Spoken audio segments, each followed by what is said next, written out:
वो कह रहे थे कि उनकी सरकार आएगी तो अयोध्या को धार्मिक नगरी बनाएगी। अरे आप क्या धार्मिक नगरी बनाएंगे? आपने तो अपना इतिहास देखिए, राम भक्तों पर गोली आप ही के लोगों ने चलाई थी, आप ही की सरकार ने चलाई थी, समाजवादी पार्टी की सरकार ने। आपने तो थानों में और जेलों में कृष्ण जन्माष्टमी के आयोजन को भी रोक दिया था, कांवड़ यात्रा पे प्रतिबंध लगा दिया था। मुझे आश्चर्य होता है, मैं कल समाजवादी पार्टी के अध्यक्ष श्री अखिलेश यादव जी का एक बयान पढ़ रहा था। वो कह रहे थे कि उनकी सरकार आएगी तो अयोध्या को धार्मिक नगरी बनाएगी। अरे आप क्या धार्मिक नगरी बनाएंगे? आपने तो अपना इतिहास देखिए, राम भक्तों पर गोली आप ही के लोगों ने चलाई थी, आप ही की सरकार ने चलाई थी, समाजवादी पार्टी की सरकार ने। आज जब राम भक्तों के परिश्रम और पुरुषार्थ से प्रधानमंत्री मोदी जी के नेतृत्व में अयोध्या अब त्रेता युग का स्मरण करा रही है, तो आपके मुंह में भी पानी आने लग गया है। अरे भूल जाओ, आपने तो थानों में और जेलों में कृष्ण जन्माष्टमी के आयोजन को भी रोक दिया था, कांवड़ यात्रा पे प्रतिबंध लगा दिया था। जो आज जब हमारे जनप्रतिनिधि कह रहे थे ना कि हाथरस में 22 से ज्यादा मंदिरों का सुंदरीकरण हुआ, क्या ये समाजवादी पार्टी के समय में संभव था क्या? उनके समय में नहीं था, क्योंकि उस समय ये पैसा कब्रिस्तान की बाउंड्री वाल के लिए जाता था और वही तो हमने मंदिरों की तरफ डाइवर्ट किया है। वही पैसा हमने इधर भेजा है कि कब्रिस्तान की आवश्यकता नहीं, मंदिर आस्था के केंद्र हैं। अखिलेश जी, अयोध्या को तो राम भक्तों ने सजा और संवार दिया है, आप उसकी चिंता मत करिए, पश्चाताप करिए, एक बार रामलला का दर्शन कर लीजिए, कम से कम इसी से और सद्बुद्धि आएगी। और अब तैयारी करिए कि हम कृष्ण कन्हैया के लिए भी कुछ कर सकें। अब मथुरा की बात करिए। अगर सचमुच अपने को धार्मिक कहलाने का प्रयास कर रहे हो तो मथुरा वृंदावन पे खुल करके बोल दीजिए, श्री कृष्ण जन्मभूमि पर खुल करके बोल दीजिए और बोलिए ना कि श्री राम जन्मभूमि मुक्ति के आंदोलन की तर्ज पर ही श्री कृष्ण जन्मभूमि की मुक्ति का भी अभियान चलना चाहिए। भगवान श्री कृष्ण की जन्मभूमि को भी सम्मान मिलना चाहिए। हमारी सरकार वहां श्रद्धालुओं को बुनियादी सुविधाएं उपलब्ध करवाने का कार्य कर रही है। युद्ध स्तर पर हम प्रयास कर रहे हैं, लेकिन आप में हिम्मत नहीं, क्योंकि आप तो मुल्ला और मौलवियों के सामने घुटने टेकने के सिवाय आपके पास कोई ऐसा एजेंडा नहीं जो प्रदेश के विकास के लिए हो, अयोध्या, मथुरा या काशी के उत्थान के लिए हो, उनकी पहचान को, पौराणिक पहचान को बनाए रखने के लिए हो।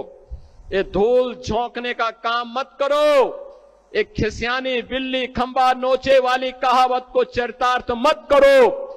अयोध्या अपनी पहचान के लिए आप पर मोहताज नहीं है, अयोध्या की अपनी पहचान है और अयोध्या ने अपनी पहचान को दुनिया के अंदर फिर से बनाया हुआ है। बहनों और भाइयों, ये जो दोहरे चाल चलने वाले लोग हैं, ये वही लोग हैं जो जनता जनार्दन को धोखा देते हैं। याद करिए, लोकसभा चुनाव के समय एक कांग्रेस और समाजवादी पार्टी आई थी, संविधान की दुहाई दे रही थी। आपने अभी 25 जून को आपातकाल दिवस मनाया, संविधान हत्या दिवस का आयोजन किया होगा अपने अपने जनपदों में। 25 जून 1975 भारत के संविधान का गला दबाने का काम, बाबा साहब भीमराव अंबेडकर के द्वारा बनाए गए संविधान के अपमान करने का काम अगर किसी ने किया था तो कांग्रेस ने किया था। और कांग्रेस के उस पाप में आज समाजवादी पार्टी जबरदस्ती उनके साथ मिलकर के उस पाप में भागीदार बन रही है। ये जो कांग्रेस ने पाप किया था, उस समय देश के सभी विपक्षी दलों को कांग्रेस की सरकारों ने बंद कर दिया था। चाहे वह जयप्रकाश नारायण जी रहे हो, चाहे वह राजनारायण जी रहे हो, सरदेव अटल बिहारी वाजपेयी जी, सरदेव लाल कृष्ण आडवाणी जी, डॉक्टर मुरली मनोहर जोशी जी, जितने वरिष्ठ नेता थे उनमें मुलायम सिंह यादव जी भी थे, श्री लालू प्रसाद यादव जी भी थे, कल्याण सिंह जी भी थे। ये सभी नेताओं को उठा करके बंद कर दिया गया था, जेल के अंदर बंद हो गए थे, तत्कालीन सरकार ने बंद कर दिया था। कहीं ये लोग संविधान के खिलाफ कांग्रेस के द्वारा किए गए इस कृत्य का के खिलाफ सड़कों पर जनता जनार्दन के साथ उतर न जाए, इसलिए इनको बंद कर दिया गया। 1 लाख से अधिक गिरफ्तारियां किए थे कांग्रेस के लोग। और जिस मुलायम सिंह यादव को, समाजवादी पार्टी के नेता को तत्कालीन कांग्रेस सरकार ने अपमानित किया था, जेल के अंदर बंद किया था, उसी समाजवादी पार्टी आज कांग्रेस का शागिर्द बन करके उनके सामने घुटने टेक करके मुलायम सिंह की विरासत को भी अपमानित करने का काम कर रही है। अरे इसके बारे में सोचो, बाबा साहब भीमराव अंबेडकर के सपने को चकनाचूर करने का काम किसी ने किया? कांग्रेस और समाजवादी पार्टी ने किया। ये लोग हमेशा यही करते रहे हैं, इन्होंने वही कार्य किया जो सामाजिक न्याय के प्रतिकूल हो।